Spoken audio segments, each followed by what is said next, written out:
ৰাজ্যৰ লাখ লাখ অৰুণোদয় আঁচনিৰ হিতাধিকাৰীৰ বাবে এই জৰুৰী খবৰটো কাইলৈৰ পৰা বন্ধ হৈ পৰিব পাৰে অৰুণোদয় আঁচনি। ৰাজ্যৰ মুখ্যমন্ত্ৰী ডক্টৰ হিমন্ত বিশ্ব শৰ্মাই কৈছে যে কাইলৈৰ পৰা বন্ধ কৰি দিম অৰুণোদয় আঁচনি আৰু কংগ্ৰেছে যদি এই প্ৰস্তাৱ আনে বিধানসভাত আৰু তেতিয়াই বন্ধ কৰি দিয়া হ'ব ৰাজ্যত অৰুণোদয় আঁচনি আৰু তাৰ পাছতে হয়তো হাহাকাৰ পৰিৱেশৰ সৃষ্টি হ'ব পাৰে। কি কৈছে মুখ্যমন্ত্ৰী ডক্টৰ হিমন্ত বিশ্ব শৰ্মাই অৰুণোদয় আঁচনিক লৈ আমি সবিস্তাৰে খবৰটো লৈ অহাৰ চেষ্টা কৰিম। এটা ডাঙৰ খবৰ ব্ৰেকিং নিউজ এই মুহূৰ্তত কংগ্ৰেছে প্ৰস্তাৱ আনিলেই অৰুণোদয় বন্ধ কৰি দিম বুলি মন্তব্য কৰিছে মুখ্যমন্ত্ৰী ডক্টৰ হিমন্ত বিশ্ব শৰ্মাই। অৰুণোদয় আঁচনিক লৈ কংগ্ৰেছে কৰি আহিছে প্ৰতিবাদ বা সমালোচনা। কংগ্ৰেছে সমালোচনা কৰি আহিছে অৰুণোদয় আঁচনিক আৰু এদিন অৰুণোদয় আঁচনি বন্ধ হ'লেই মানুহৰ মাজত প্ৰতিবাদ হ'ব, ক্ষোভৰ উদগিৰণ হ'ব বুলি উল্লেখ কৰিছে মুখ্যমন্ত্ৰীগৰাকীয়ে। আৰু 10 তাৰিখে অৰুণোদয় নাপালেই হিতাধিকাৰীৰ মাজত হাহাকাৰ লাগি যাব। যিসকল হিতাধিকাৰী আছে তেখেতসকলৰ মাজত হৈচৈ লাগি যাব। অৰুণোদয় আঁচনি এখন প্ৰভাৱশালী হিতাধিকাৰী আঁচনি বুলিও মন্তব্য মুখ্যমন্ত্ৰীগৰাকী আৰু অৰুণোদয় আঁচনি বন্ধ কৰিব পৰাৰ শক্তি কাৰো নাই। কিন্তু কংগ্ৰেছে যি সমালোচনা কৰিছে আৰু কংগ্ৰেছৰ সেই ফল কংগ্ৰেছে লাভ কৰিব। ব্ৰহ্মপুত্ৰ আঁচনিক ব্ৰহ্মপুত্ৰৰ পানী যিদৰে কোনেও ধৰি ৰাখিব নোৱাৰে ঠিক তেনেদৰে 2026ত বিজেপিক কোনেও বাধা দিব নোৱাৰে বুলি উল্লেখ কৰিছে। আৰু পুনৰ 2026ত বিজেপিয়ে চৰকাৰ গঠন কৰিব ৰাজ্যত এই দাবী মুখ্যমন্ত্ৰী ডক্টৰ হিমন্ত বিশ্ব শৰ্মা। আৰু আমি 27 লাখ হিতাধিকাৰীৰ হৃদয়ত বাস কৰোঁ বুলিও মন্তব্য মুখ্যমন্ত্ৰীগৰাকী। আৰু এই আঁচনি কংগ্ৰেছে বন্ধ কৰিবলৈ ক'লেই ধ্বংস হৈ যাব কংগ্ৰেছ। আৰু কংগ্ৰেছে প্ৰস্তাৱ আনিলেই অৰুণোদয় আঁচনিয়ে বন্ধ কৰি দিম বুলিও মন্তব্য, ডাঙৰ মন্তব্য মুখ্যমন্ত্ৰী ডক্টৰ হিমন্ত বিশ্ব শৰ্মাৰ। অৰুণোদয় আঁচনিক লৈ কংগ্ৰেছে কৰি আহিছে প্ৰতিবাদ বা সমালোচনা আৰু যাৰ বাবে কংগ্ৰেছে নিবিচাৰে যে অৰুণোদয় আঁচনি ৰাজ্যত চলি থকাটো, বিজেপিৰ এই প্ৰভাৱশালী আঁচনিখন ৰাজ্যত চলি থকাটো নিবিচাৰে কংগ্ৰেছে। গতিকে কংগ্ৰেছে সমালোচনা কৰি আহিছে আৰু কংগ্ৰেছক প্ৰত্যাহ্বান জনাইছে এক প্ৰকাৰে ৰাজ্যৰ মুখ্যমন্ত্ৰী ডক্টৰ হিমন্ত বিশ্ব শৰ্মাই। 10 তাৰিখে যিহেতু প্ৰতি মাহৰ 10 তাৰিখে অৰুণোদয় আঁচনিৰ হিতাধিকাৰীসকলক 1250 টকাকৈ প্ৰদান কৰা হয় ৰাজ্য চৰকাৰৰ তৰফৰ পৰা, এই আঁচনি বন্ধ কৰি দিয়া হ'ব পাৰে। মুখ্যমন্ত্ৰীগৰাকীয়ে কংগ্ৰেছক প্ৰত্যাহ্বান জনাই কৈছে এই প্ৰস্তাৱ যদি বিধানসভাত বিৰোধীয়ে বা কংগ্ৰেছে উত্থাপন কৰে অৰুণোদয় আঁচনি বন্ধ কৰি দিব লাগে তেনেহ'লে চৰকাৰে বন্ধ কৰি দিব। কাইলৈৰ পৰা বন্ধ কৰি দিয়া হ'ব অৰুণোদয় আঁচনি আৰু তাৰ পাছৰ পৰ্যায়ৰ পৰিস্থিতি কি হ'ব এই কথা ভাবিব লাগিব বুলিও প্ৰশ্ন কৰিছে মুখ্যমন্ত্ৰীগৰাকীয়ে। মুখ্যমন্ত্ৰী ডক্টৰ হিমন্ত বিশ্ব শৰ্মাই উদ্ধৃতি দি কৈছে যে ইয়াৰ পাছত কংগ্ৰেছৰ ধ্বংস নিশ্চিত। যিখন প্ৰভাৱশালী আঁচনি অৰুণোদয় আঁচনি যিসকল লোক হিতাধিকাৰীসকল লাভান্বিত হৈছে, এই অৰুণোদয় আঁচনি যদি কাইলৈৰ পৰা হঠাৎ বন্ধ কৰি দিয়া হয় তেনেহ'লে ধ্বংস হ'ব কংগ্ৰেছ বা কংগ্ৰেছৰ পতন ঘটিব বুলিহে উল্লেখ কৰিছে ৰাজ্যৰ মুখ্যমন্ত্ৰী ডক্টৰ হিমন্ত বিশ্ব শৰ্মাই। এক প্ৰকাৰে কংগ্ৰেছক প্ৰত্যাহ্বান জনাবলৈ গৈ, কংগ্ৰেছক সমালোচনা কৰিবলৈ গৈ ৰাজ্যৰ মুখ্যমন্ত্ৰীগৰাকীয়ে এই উদ্ধৃতি দি সেই মন্তব্য কৰিছে। কিন্তু প্ৰকাৰন্তে এই কথা স্পষ্ট যে অৰুণোদয় আঁচনি বাহাল থাকিব, বিজেপি চৰকাৰ থকালৈকে অৰুণোদয় আঁচনি টিকি থাকিব বা বাহাল থাকিব বুলি উল্লেখ কৰিছে মুখ্যমন্ত্ৰীগৰাকীয়ে। কিন্তু এক প্ৰকাৰে কংগ্ৰেছক সমালোচনা কৰিবলৈ গৈ, প্ৰত্যাহ্বান জনাবলৈ গৈ মুখ্যমন্ত্ৰীগৰাকীয়ে কৈছে যে কাইলৈৰ পৰা বন্ধ হ'ব অৰুণোদয় আঁচনি, কাইলৈৰ পৰাই বন্ধ কৰি দিব পাৰোঁ অৰুণোদয় আঁচনি বুলি এনেদৰে কংগ্ৰেছক হুংকাৰ, কংগ্ৰেছক প্ৰত্যাহ্বান ৰাজ্যৰ মুখ্যমন্ত্ৰী ডক্টৰ হিমন্ত বিশ্ব শৰ্মা। অৰুণোদয় আঁচনিক লৈ মুখ্যমন্ত্ৰীগৰাকীয়ে কি কৈছিল আমি সেই মন্তব্য আগবঢ়োৱাৰ চেষ্টা কৰিম।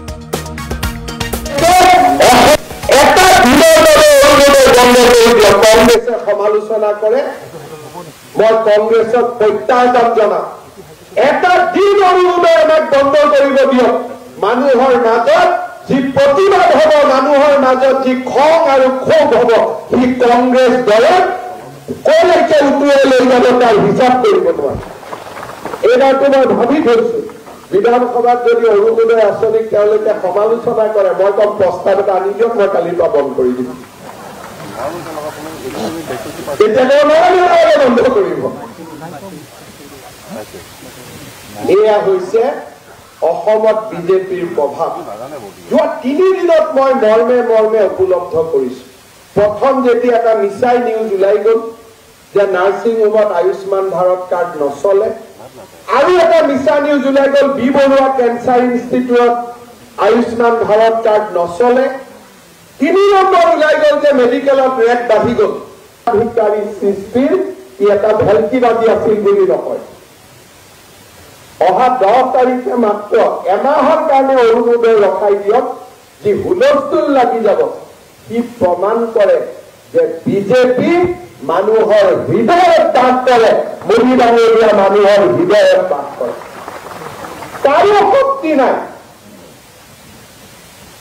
কাৰো শক্তি নাই।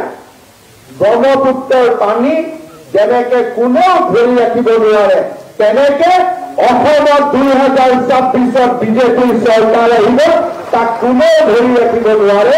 কাৰণ আমি মানুহৰ হৃদয়ত বাস কৰো, আমি মানুহৰ হৃদয়ত বাস কৰো। আয়ুষ্মান ভাৰতৰ কাৰ্ড থকা 52 লাখ মানুহৰ ঘৰত আমি বাস কৰো। 27 লাখ অৰুণোদয় হিতাধিকাৰীৰ হৃদয়ত আমি বাস কৰো। আৰু আমাৰ সমান সামাজিক আঁচনি, অৰ্থনৈতিক প্ৰভাৱী আঁচনি আমাৰ ৰাজ্যখনে যোৱা ৭৫ বছৰত এবাৰৰ কাৰণেও দেখি পোৱা নাছিল। কোনেও দেখা পোৱা নাছিল এই প্ৰভাৱী আঁচনি। এটা দিনৰ বাবে অৰুণোদয় বন্ধ কৰি দিয়ক, কংগ্ৰেছে সমালোচনা কৰে। মই কংগ্ৰেছক প্ৰত্যাহ্বান জনাম, এটা দিন অৰুণোদয় আমাক বন্ধ কৰিব দিয়ক। মানুহৰ মাজত যি প্ৰতিবাদ হ'ব, মানুহৰ মাজত যি খং আৰু ক্ষোভ হ'ব, সি কংগ্ৰেছ দলে কলৈকে উটুৱাই লৈ যাব তাৰ হিচাপ কৰিব নোৱাৰে। এইবাৰটো মই ভাবি থৈছো, বিধানসভাত যদি অৰুণোদয় আঁচনিক তেওঁলোকে সমালোচনা কৰে, মই কম প্ৰস্তাৱ এটা আনি দিয়ক, মই কালিৰ পৰা বন্ধ কৰি দিম। বন্ধ কৰিব। এয়া হৈছে অসমত বিজেপিৰ প্ৰভাৱ। যোৱা 3 দিনত মই মৰ্মে মৰ্মে উপলব্ধ কৰিছো।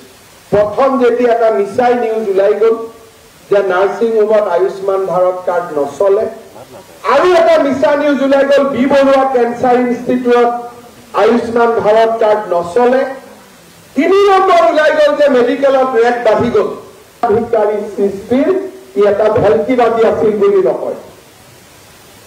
অহা 10 তাৰিখে মাত্ৰ এমাহৰ কাৰণে অৰুণোদয় ৰখাই দিয়ক, যি হুলস্থুল লাগি যাব, সি প্ৰমাণ কৰে যে বিজেপি মানুহৰ হৃদয়ত বাস কৰে, মৰি দাঙি দিয়া মানুহৰ হৃদয়ত বাস কৰে।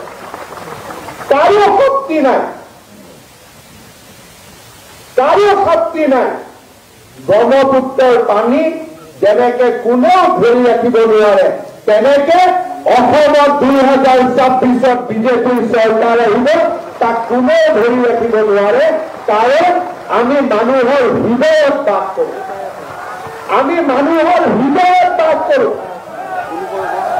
আয়ুষ্মান ভাৰতৰ কাৰ্ড থকা 52 লাখ মানুহৰ ঘৰত আমি বাস কৰো।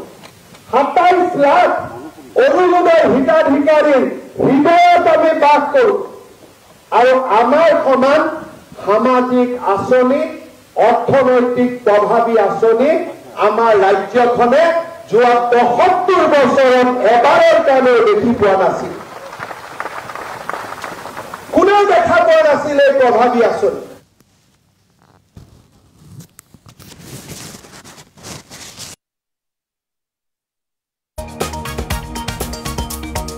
বিশ্ব শৰ্মাৰ বৃহৎ মন্তব্য বা বৃহৎ ঘোষণা। এক প্ৰকাৰে কংগ্ৰেছক প্ৰত্যাহ্বান জনাবলৈ গৈ, কংগ্ৰেছক সমালোচনা কৰিবলৈ গৈ ৰাজ্যৰ মুখ্যমন্ত্ৰী ডক্টৰ হিমন্ত বিশ্ব শৰ্মাই ক'লে যে কাইলৈৰ পৰা অৰুণোদয় আঁচনি বন্ধ কৰি দিয়া হ'ব। আৰু কংগ্ৰেছক সমালোচনা কৰিবলৈ গৈ বা প্ৰত্যাহ্বান জনাবলৈ গৈ এনেদৰে অৰুণোদয় আঁচনি বন্ধ কৰি দিয়াৰ হুংকাৰ দিছে মুখ্যমন্ত্ৰীগৰাকীয়ে। লগতে কৈছে কাইলৈৰ পৰা যদি অৰুণোদয় আঁচনি বন্ধ কৰি দিয়া হয়, তেনেহ'লে ৰাজ্যত হুলস্থুলীয়া পৰিৱেশৰ সৃষ্টি হ'ব, হিতাধিকাৰীসকলৰ মাজত হাহাকাৰ লাগিব। গতিকে কংগ্ৰেছে যি প্ৰতিবাদ কৰি আহিছে, অৰুণোদয় আঁচনিক লৈ সমালোচনা কৰি আহিছে, আৰু ইয়াৰ বাবে কংগ্ৰেছৰে পতন হ'ব বুলি উল্লেখ কৰিছে মুখ্যমন্ত্ৰী ডক্টৰ হিমন্ত বিশ্ব শৰ্মাই। মুখ্যমন্ত্ৰীগৰাকীয়ে উল্লেখ কৰি কৈছে, যি উদ্ধৃতি দি কৈছে যে এই আঁচনি বন্ধ কৰি দিয়া হ'ব, সেয়া প্ৰকৃততে নহয়, এয়া তেখেতে উদ্ধৃতিৰেহে কৈছে কথাষাৰ, কিন্তু অৰুণোদয় আঁচনি বাহাল থাকিব বুলিও উল্লেখ কৰিছে। অৰ্থাৎ বিজেপি চৰকাৰ যেতিয়ালৈকে থাকিব, লাখ লাখ হিতাধিকাৰী, 27 লাখ হিতাধিকাৰী উপকৃত হোৱা এই অৰুণোদয় আঁচনি তেতিয়ালৈকে বাহাল থাকিব, যেতিয়ালৈকে বিজেপি চৰকাৰ থাকিব। এই কথাও উল্লেখ কৰিছে মুখ্যমন্ত্ৰী ডক্টৰ হিমন্ত বিশ্ব শৰ্মাই। পুনৰবাৰ মুখ্যমন্ত্ৰীগৰাকীৰ মন্তব্য আমি আগবঢ়োৱাৰ চেষ্টা কৰিম। এটা দিনৰ বাবে অৰুণোদয় বন্ধ কৰি দিয়ক, কংগ্ৰেছে সমালোচনা কৰে। মই কংগ্ৰেছক প্ৰত্যাহ্বান জনাম, এটা দিন অৰুণোদয় আমাক বন্ধ কৰিব দিয়ক। মানুহৰ মাজত যি প্ৰতিবাদ হ'ব, মানুহৰ মাজত যি খং আৰু ক্ষোভ হ'ব, সি কংগ্ৰেছ দলে কলৈকে উটুৱাই লৈ যাব তাৰ হিচাপ কৰিব নোৱাৰে। এইবাৰটো মই ভাবি থৈছো, বিধানসভাত যদি অৰুণোদয় আঁচনিক তেওঁলোকে সমালোচনা কৰে, মই কম প্ৰস্তাৱ এটা আনি দিয়ক, মই কালিৰ পৰা বন্ধ কৰি দিম। বন্ধ কৰিব। এয়া হৈছে অসমত বিজেপিৰ প্ৰভাৱ। যোৱা 3 দিনত মই মৰ্মে মৰ্মে উপলব্ধ কৰিছো। প্ৰথম যেতিয়া এটা মিছাই নিউজ ওলাই গ'ল যে নাৰ্ছিং হোমত আয়ুষ্মান ভাৰত কাৰ্ড নচলে, আৰু এটা মিছা নিউজ ওলাই গ'ল বি বৰুৱা কেঞ্চাৰ ইনষ্টিটিউটত আয়ুষ্মান ভাৰত কাৰ্ড নচলে, 3 নম্বৰ ওলাই গ'ল যে মেডিকেলত ৰেট বাঢ়ি গ'ল। অধিকাৰী সৃষ্টিৰ ই এটা ভেলকিবাদী আছিল বুলি নকয়। অহা 10 তাৰিখে মাত্ৰ এমাহৰ কাৰণে অৰুণোদয় ৰখাই দিয়ক, যি হুলস্থুল লাগি যাব, সি প্ৰমাণ কৰে যে বিজেপি মানুহৰ হৃদয়ত বাস কৰে, মৰি ডাঙৰীয়া মানুহৰ হৃদয়ত বাস কৰে। কাৰো শক্তি নাই, কাৰো শক্তি নাই। ব্ৰহ্মপুত্ৰৰ পানী যেনেকে কোনেও ধৰি ৰাখিব নোৱাৰে, তেনেকে অসমত 2026ত বিজেপিৰ চৰকাৰ আহিব, তাক কোনেও ধৰি ৰাখিব নোৱাৰে।